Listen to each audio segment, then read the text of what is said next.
नमस्कार, स्वागत है आपका इंडिया न्यूज में। आपके साथ हूं मैं राजीव शर्मा।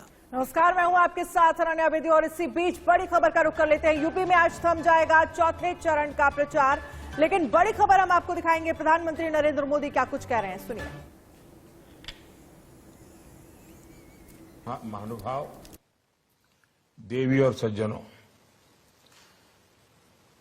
हमारी सरकार ने बजट से पहले और बजट के बाद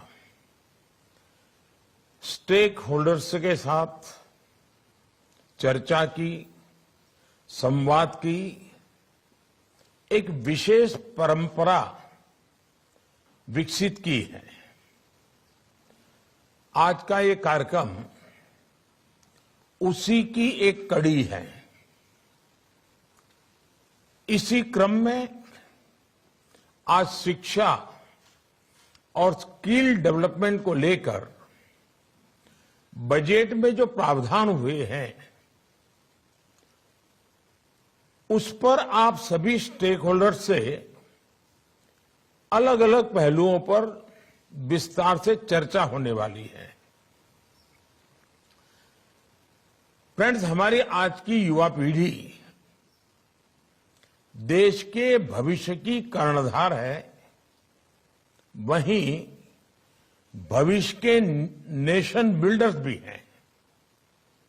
इसलिए आज की युवा पीढ़ी को एम्पावरिंग करने का मतलब है भारत के भविष्य को एम्पावर करना। इसी सोच के साथ 2022 के बजट में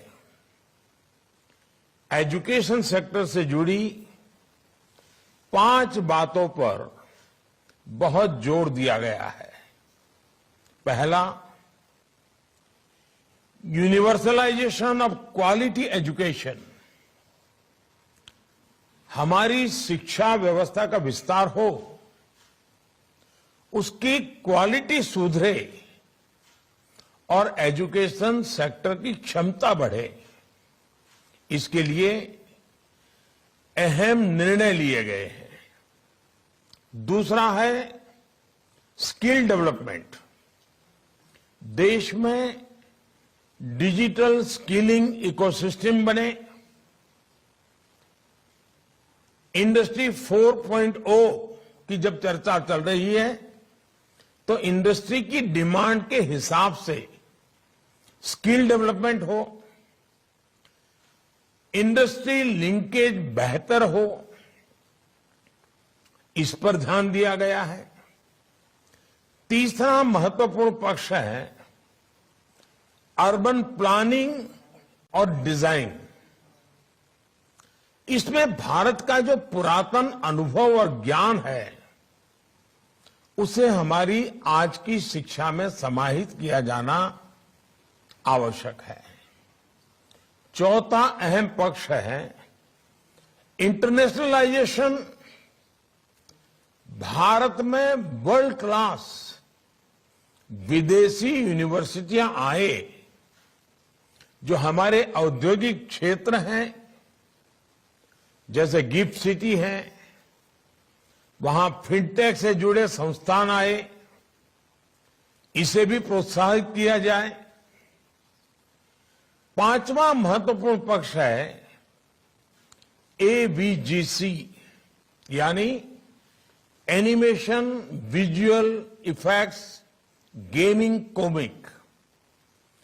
इन सभी में रोजगार की अपार संभावनाएं हैं। एक बहुत बड़ा ग्लोबल मार्केट है। इसे पूरा करने के लिए हम भारतीय टैलेंट का कैसे इस्तेमाल बढ़ाएं। शिक्षा और कौशल क्षेत्र में प्रधानमंत्री संबोधित कर रहे हैं पूरे देश में तमाम लोगों को इस सबसे जुड़े हुए, और बढ़ते हैं आगे।